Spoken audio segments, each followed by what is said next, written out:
FSN Radio. It's all about what's next. Go to financialsurvivalnetwork.com and sign up for your free weekly newsletter. You'll also get 3 free reports. The Financial Survival Network. It's all about what's next.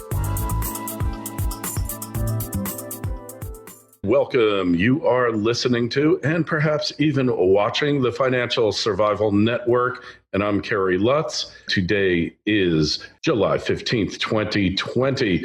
Well, you know, there's to say that we're divided is to put it mildly. Election season is always crazy season. And, well, I've been reading his work for years and years already, and a new book. He's just published a new book called The 21 Biggest Lies About Donald Trump and You. His name is Kurt Schlichter. And Kurt, you love military history, red meat. I agree with you there. The Second Amendment, my favorite. And of course, your favorite caliber is .45. You're also a trial lawyer, and you've written, I think this is your 10th or 11th book. So I don't know where you find time to do all this. And you're also on TV regularly. We see you. You got this new book, The 21 Biggest Lies About Donald Trump and You. And obviously, to say that the media lies about Trump is putting it mildly. What do you think the biggest lie the media perpetrates about Trump? Oh, my gosh, there's so many. And it really depends on the particular day. I just had a dog jump off my lap. Yeah, that's good. We like dogs. You can choose. Trump loves Putin. Trump is a racist. Trump is stupid. But remember, this is all really an attack on us. It's really saying that we don't, that we're the bad people, because I think Trump is just an avatar of us. Yeah. So in yesteryears, like we had Ronald Reagan, he was the consummate gentleman. And in those days, the opposition took the low road, he took the high road, and it seemed to work. But as the country's dialogue, as the country's culture became more and more, shall we say, polluted or just deteriorated, it wasn't enough to be a gentleman and take the high road, because they're constantly attacking you and trying to demonize you and portray you as something that you aren't. So Trump comes along and he's like, hey, I'm not taking it. And he gives it back to them. Maybe he gives it back even too much. At times you could argue, but he's human. And do you think, like you said, he's the avatar, the archetype of a culture gone awry, or what is he?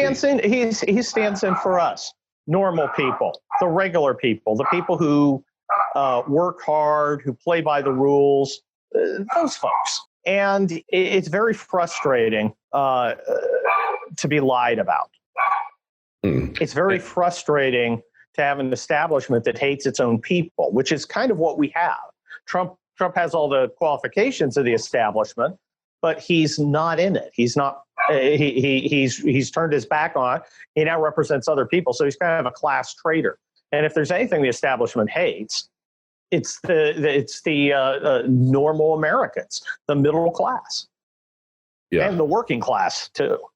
Yeah, that's obvious. And then they say, how could you vote for Trump? But the working class, those people from the Rust Belt, they've been betrayed by their ruling class, shipping all their jobs off to places east, whether it be China or the Far East or, any number of places, basically destroyed towns, cities, and states, and then they expect to throw some crumbs to the working class, and they're going to be okay with it. And even Michael Moore, love him, hate him, or somewhere in between, he recognized it the last election and told them exactly what was going to happen. And the echo chamber, they never believed him. And here we are. Trump has been president for 3.5 years. Exactly. And, it was interesting because you probably could have argued that as late as the 60s, the Democrat Party was really the party of the working man, the working class. Then they nominated McGovern in 1972, and that really showed the cracks between kind of the upper middle class intellectual type, along with what they hoped would be minorities. And they basically said, the working class, kind of icky. They work with their hands, they sweat, they're horrible, and they're patriotic too. And it's only now that we're really seeing the fallout of that. The Democrats are, less a coherent political party than an alliance of interest groups whose interests don't really match particularly well. The kind of rich academic type has very different needs than, say, an inner city minority person. So really what they're about sharing not is kind of like an intellectual or ideological similarity, but rather hoping to just divide up the spoils. The conservatives, on the other hand, are pretty, they're pretty much, they're a lot more coherent as a group. They have much more similar interests, particularly the kind of small businessman, middle class. They got a lot to do with like the working American. And it's not exactly the same, but there's a lot of similarities too. It's kind of interesting that the big corporations are supposed to be these, giant Republican conservatives. They're all liberal Democrat. Why is that? Because they leverage the power of government to their own advantage. So totally true. I mean, you look at it, basically, the Democratic Party has rested their hopes on Black Lives Matter and Antifa, which kind of is anathema to middle America, who wants to see the institutions of government, not necessarily government itself, but they want to see the rule of law strengthened. They want courts that are equitable and fair. They want what basically is the American dream. And if anything, the Democrat Party now is anti-American dream. Oh, it certainly is. They hate the American dream. They don't want people to be self-made. They want people to,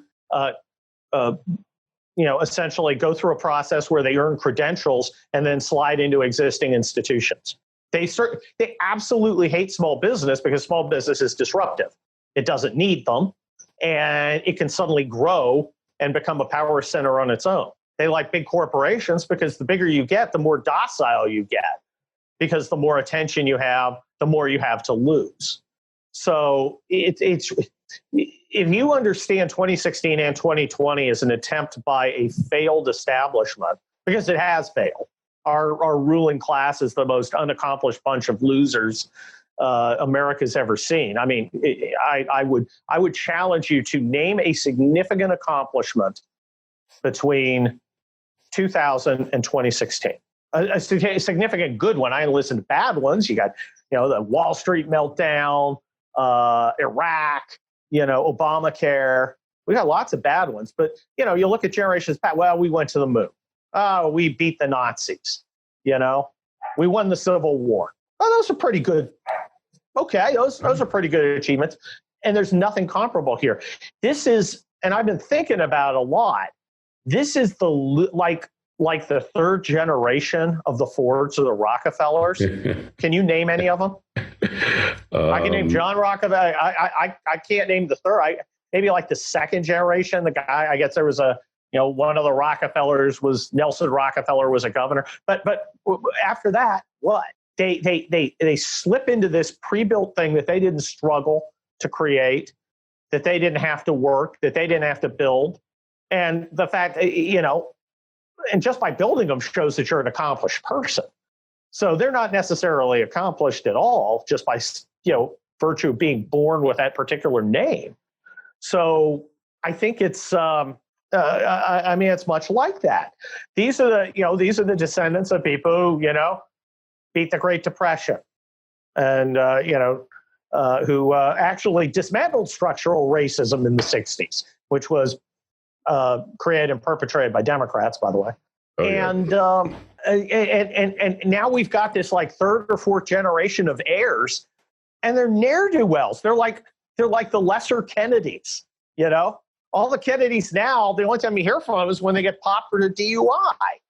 I mean, they're a pack of losers. And so they've taken power. The problem, and the thing that stuns me, is how, their amazing lack of humility. I've never seen a generation more, who had better justification for being humble than these bums. I mean, really, if you want to look at somebody who's got reason to be humble, look at this generation, and yet they aren't. They're arrogant, and they think they're better than everybody else. And you look at them, you're like, why? But remember, part of this power struggle is against the conservatives. Part of the power struggle is the leftists or the liberals' own tool, which is the hard left, turning on them. And you saw it today. Barry Weiss resigned from the New York Times because she got canceled. And who's she? She's a kind of a center-left writer. She's not radical, but she's like, an old school Democrat type. But she still believed in things like, free speech and stuff, sort of. And she couldn't have a place at the New York Times because these young leftists who they allowed in because they had all the energy, they weren't exhausted, and they wanted them to fight the conservatives. They came in, they tried to fight the conservatives, and to some extent, we kind of pushed back. So we're kind of a harder target. But the actual old school liberals, man, they're a soft target. Yeah. And they're just getting eaten alive. Oh, yeah. Yeah. Well, I call what the left has now, I call it Epstein Economics, because it feels real good while it's going on, satisfies all your lowest urges. But in the end, you wind up hanging from a rope in the MCC. There's not a good end to a lot of what they're talking about. With Trump, I mean, we can criticize the spending. But on the other hand, people were opening businesses, people were employed, people were working. Those are solid accomplishments. I think, I'm just waiting for the other shoe to drop when people figure out that we've printed way, way, way, way more money than we have any reason to have. Yeah. That's why I started this show, Financial Survival Network. And I thought there was a lot of debt back in 2010 and 11, but we've just, we've got past the tipping point. And the question is, are we going to have a civil war? Are we in the middle of a civil war? Or is this just the ne'er-do-well generation? We're certainly in a civil struggle right now. It hasn't. Look, I've been in the ruins of a real civil war, and it's a bloody mess. So hopefully it won't come to that. But history tells us that when you have polarization like this, it gets resolved, and it's going to get resolved somehow. I mean, all of this is going to get resolved. Our $30 trillion debt is going to get resolved, and it may get resolved by, just ask yourself, who's on the hook for the Imperial Roman debt? Or the Imperial Byzantine debt. If you wipe the slate clean, a revolution is the ultimate haircut. Yeah, and we saw it in China. There's still a lot of people holding bonds, debt from the Chinese nationalist government, from Chiang Kai-shek. And the Chinese communists have kind of just ignored it, but eventually, it might just well come home to roost. And so it's going to be resolved. The question is, does the left even have the guts or the ability to actually win this contest? Let's not call it a war. Let's call it Vietnam technically wasn't a war. And I should have mentioned that you served the country as a colonel, and you've been in Iraq and numerous other places. Well, I was in Desert Storm. I was in round one, and I was in Kosovo for after 9/11. I was in the LA riots also. So. Yeah. So we had these riots. We've got these riots continuing. And in places like Portland and Seattle, they don't seem to want to do anything about it. They just let it go on and on.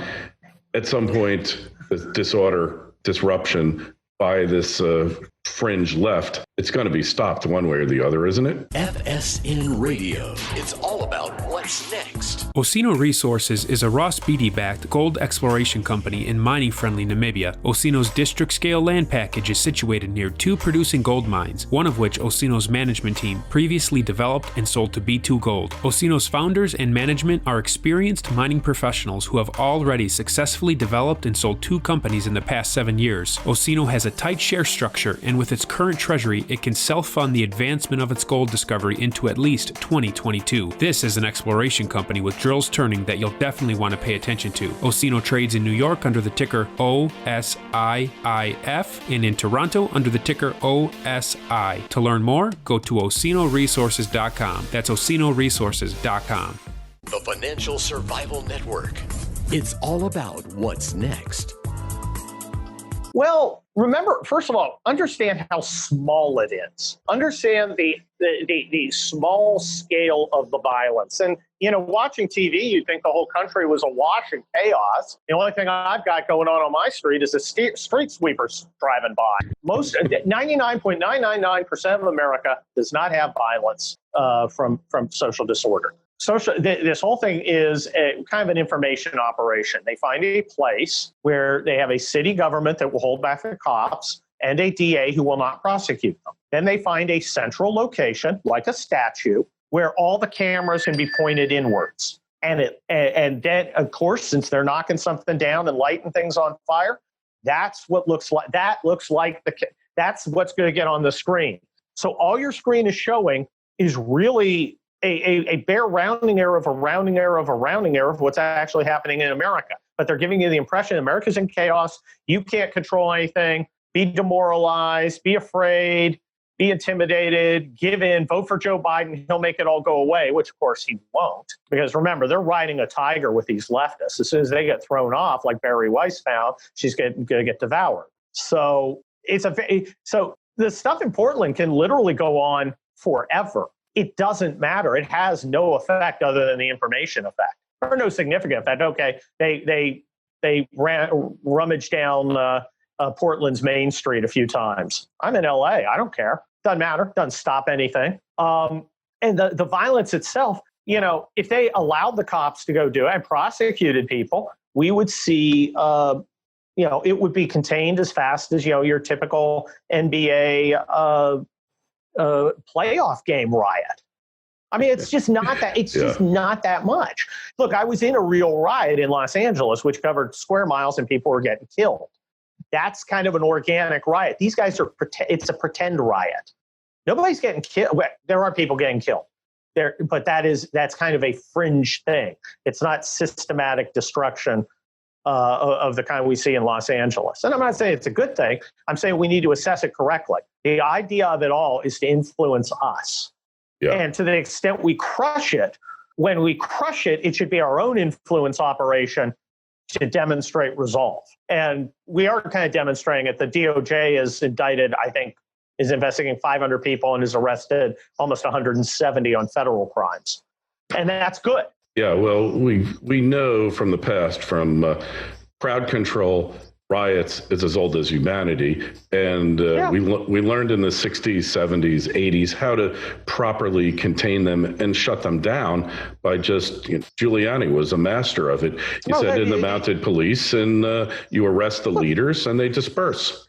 I look at these idiots and I'm thinking, well, if you just let the cops go, Mayor, you could, but they don't want them to.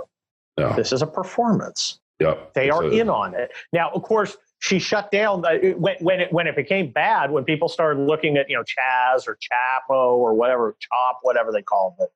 And people started getting murdered there, and it started looking really bad for them. And also they marched on her house. Then the mayor cleared it out. All of a sudden. Yeah. All of a sudden. Now you see what happens. That's what happened. The left, remember, the hard left doesn't like these liberals any more than we do. But the liberals think they can use them as a wedge against us. I think the Mensheviks probably thought that too. Yeah. They were the first guys to get shot. Yeah, the Trotskys always are the first ones eliminated after a revolution, for sure, because they know too much. So looking at like New York, what happened there, we have Comrade de Blasio, we have Killer Cuomo, who ships ill people to nursing homes to infect them and kill them, basically, by design or otherwise. You know, the left is really having a destructive effect upon the country. Yes. And people, the norms, as they call us, I guess I'm a norm, are kind of fed up with this and want it stopped. We've had it, right? They do want it stopped. And it's going to be a slow process to do it, because, you know, if you send the 82nd Airborne in, well, let me ask you, 50 years ago, American military forces on U.S. soil killed people. What was that event known as? Kent State massacre. Okay. You know of an event. Okay. You named off the top of your head an event that happened a half century ago where less than 1/3 the number of people who would be shot last weekend in Chicago were killed. And you could name it off the top of your head. That's the information power of having military police forces use deadly violence. So Trump has maybe played this correctly. I think so. Yeah, because, I mean, on the one hand, bad hands as well as good ones. Yeah. I mean, on the one hand, on a purely visceral note, I'd like the cops to go out and shoot these people if they're firebombing and threatening people and breaking into stores. I would not be brokenhearted for a forceful response. I was part of a forceful response in Los Angeles, which no one complained about because it wasn't it wasn't viewed as political.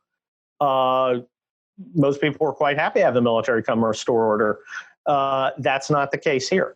Yeah. So, you know, instead you'd see, you know, something happens, some people get killed, and suddenly they're, you know, like, remember that non-binary person who was hit by the car when she was blocking the freeway, and suddenly, and you know, you see the later pictures of her, and she's got the nose ring and the tats, and she just looks like she wants to scratch your eye out because you didn't use the right pronoun.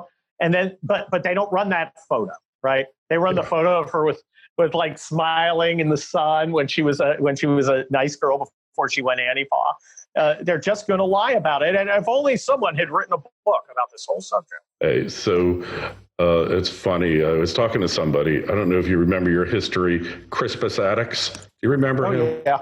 Oh, yeah. So Crispus Attucks used to be Crispus Attucks Day, March 3rd, first person killed in the Revolutionary War. He was half black, half Indian, Native American, whatever. And, you know, he really was the first person killed in the Boston Massacre. And nobody's talking about him. There's a lot of Crispus Attucks out there, he was an innocent bystander. There's a lot of innocent bystanders out there.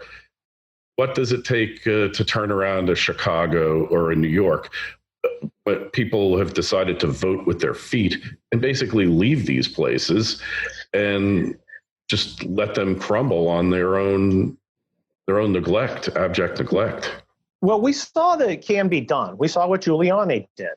New York got sick of it, and they put Giuliani and they cleaned it up. And then they forgot what it was like, and imagined that the peace and prosperity he brought was the normal state of nature, and it could be maintained without doing the things that bring you peace and prosperity.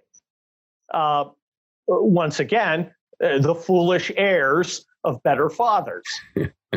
And now we've got de Blasio. Now, will New York toss him out? I don't know. Los Angeles seems intent on reelecting its borderline moron Garcetti. And I think a lot of us are losing patience, because I live in a suburb. I don't live in Los Angeles itself. I live in one of the suburbs.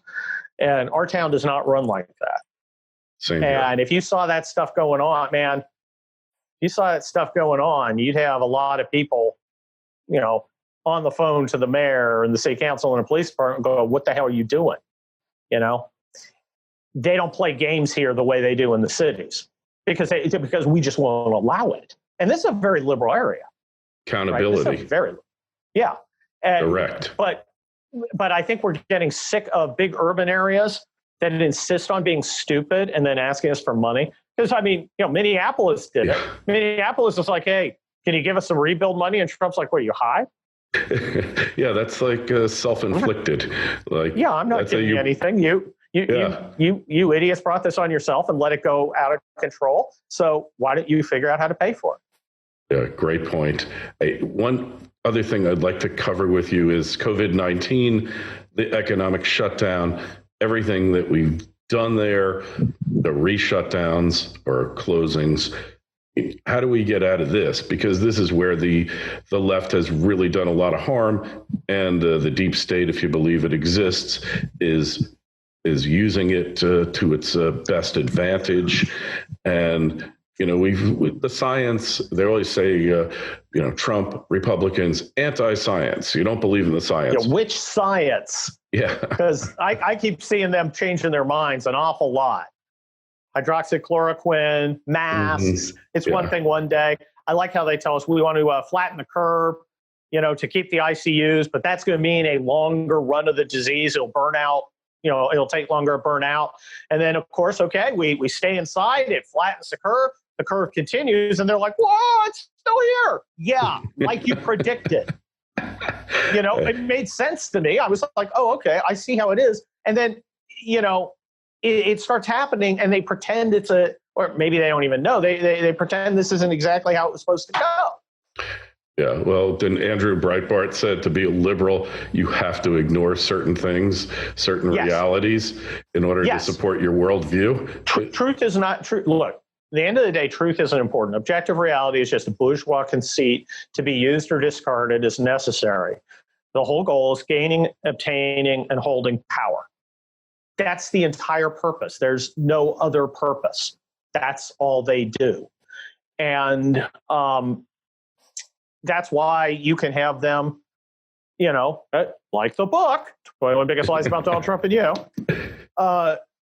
You can believe things that are demonstrably stupid. I mean, you can show objective evidence why Trump is the most hostile president to the Russians since Reagan. In fact, arguably more hostile because under Trump, we killed a couple hundred Russians. Okay, it's very true. We're pushing NATO to actually pick up their share of their defense against Russians. We're fighting against the Nord Stream pipeline. We put sanctions on. None of that matters. It's completely discounted. That is objective evidence, and they refuse to take it. My other favorite is, they'll call somebody, they'll call Trump a racist, and you show a bunch of pictures of him with, black friends, and they'll say, well, that doesn't matter. Still racist. Well, I would think having black friends is pretty good evidence. I'm a trial lawyer. Yeah. I mean, that's just I would think that's pretty good evidence. But evidence doesn't matter because they don't care what the truth is. And that's you and I, legal backgrounds, attorneys. We look at arguments, we break them apart, we analyze them with reason and logic. Assume that you're just looking for the truth and not advocating a position for your client. Then we've been taught to do this in school, to actually break apart statements and test them for truth or falsity or any number of other rhetorical tricks that the left play. But the media used to do this. I wrote an article called Disconnecting the Dots. The media used to be there to give you perspective and connect the dots. Now they're there to disconnect the dots, to make every event seem like a discrete, separate occurrence that is completely unrelated to all the others that have come before it, and it'll come after it. So the media really kind of is the glue that holds the whole worldview of the progressives together, isn't it? Well, when you throw it in with a society that's been, actively miseducated, educated with, to the extent they know history, it's false. But, how can you, don't you think knowing a little about the history of the Roman Republic, how it fell and was replaced by the empire, might come in handy right about now in analyzing our own situation? It's not perfect math, but, there's some rhymes and echoes and, understanding, and they'd look at you and go, the what? I know there were Romans. They had that was like Gladiator. Right? Gladiator, right. Russell Crowe. That was Caesar, wasn't it? Okay. The thing is, our supposedly best educated generation ever is really the most parochial and ignorant. They know nothing about their culture. They know nothing about their history. All they know is about these ways to mobilize their feelings to trump reason and facts. And I think we need a society that pushes back and says, no, we're not going to do any of that. Hey. The New York Times could have saved itself a whole lot of trouble when all those little munchkins in their news office started complaining that they were literally shaking because Tom Cotton, a sitting U.S. senator, wrote a op-ed saying, hey, if things get out of control, we should use the military in cities. Something I don't agree with tactically, but if you poll, about 60% of Americans say, well, yeah, that's not a bad idea. And this was considered something that was what made people in the newsroom feel unsafe. And now you're the editor of the New York Times and you've got a choice. You can either go, why, yes, you're right. We're so sorry we ran something that's, so within the mainstream and so clearly something that a great many people believe. And that, frankly, if you don't believe it, you should at least learn what these guys believe so you can counter it. Or I can just roll over and allow you guys to dictate what we can and can't say. Yeah, I'll go with that one. That won't have a lasting impact on my institution. Yeah, well, the search for truth. What you said, though, about this generation, they think with their feelings. They experience life through their feelings rather than through a rational filter, if you will. And as a result, And when I said to somebody, hey, do you know how many unarmed blacks were killed last year by the police? And they said hundreds. So somebody related to me, I'm a little embarrassed to say, hundreds. I said, not quite. 9 or 10, 6 of them attacked the police, even though they weren't, quote unquote, armed like the gentle giant Michael Brown. Maybe those numbers mean something. And they wouldn't believe me. They would not believe me that in fact was the case, and that twice as many unarmed whites were killed by the police than blacks. And when you're dealing with that, then you really can't argue with people like that. Well, I don't propose to. Look, I'm a lawyer. I argue for money. Okay, I don't argue just for the fun of it. So I'm not going to argue with a leftist. I will provide arguments to normal people. Normal people can be swayed, and most of them aren't following politics like we are, or your viewers are. Most of them will start getting aware of politics. They're focused on other things, their jobs, their lives, their church, whatever, which is perfectly normal. And frankly, that's kind of the state we want people to be in. We don't want everybody spending all their time on politics. That's kind of that's kind of self-destructive. We want people to go out and spend time on what they want to spend time. But about September, they start going, okay, there's an election. I'm a citizen. All right, I'm going to start paying attention. And you can argue you can provide facts and evidence to them. You can say, well, they say these protests are about systemic racism, but they're really about, imposing socialism. I mean, they talk about destroying, here's their website. They say, destroy the nuclear family, repeal no borders, defund the police. And if you believe this is all, about George Floyd, why are they knocking over Abe Lincoln statues? And a normal person will go, well, I don't have a PhD in history, but I did attend history at high school. And I remember Abe Lincoln was, pretty much against slavery, pretty much a decent guy. So if you're knocking over his statue and saying it's because you are anti-racist, maybe you're not telling me the truth about that. Maybe there's other things you're lying about too. So normal people are susceptible to argument. Leftists aren't, because they don't care. The argument is merely something to sway persuadable people to come their way. I mean, it's normal human nature to attempt to cloak yourself in the side of good. I mean, Hitler would tell people, hey, I'm a good guy. I mean, it's obviously a giant piece of garbage, but he would justify it to the German people who, fell for it. By the way, interestingly, you look at the Germans. The Germans were the most educated and cultured people in the world. Just ask them. Lots of universities, universal schooling. They read the class, very well educated, and those saps fell for Hitler. look at our allegedly most educated, most cultured people, and they're falling for another kind of socialism, just not the national kind. Yeah, I think that's a great point. I think we'll leave it on that. The book, you should go out and buy The 28 Biggest Lies About Donald Trump and You by Kurt Schlichter. And you can find it on Amazon and wherever fine books used to be sold. And Kurt, we do appreciate you coming on here. Any questions or comments for Kurt or myself, KL@KerryLutz.com, KL@KerryLutz.com. The site's financialsurvivalnetwork.com. Sign up for our free newsletter. Kurt, been a total pleasure. Thank you so much for coming on. Thanks for having me. FSN Radio. It's all about what's next. Go to financialsurvivalnetwork.com and sign up for your free weekly newsletter. You'll also get 3 free reports. The Financial Survival Network. It's all about what's next.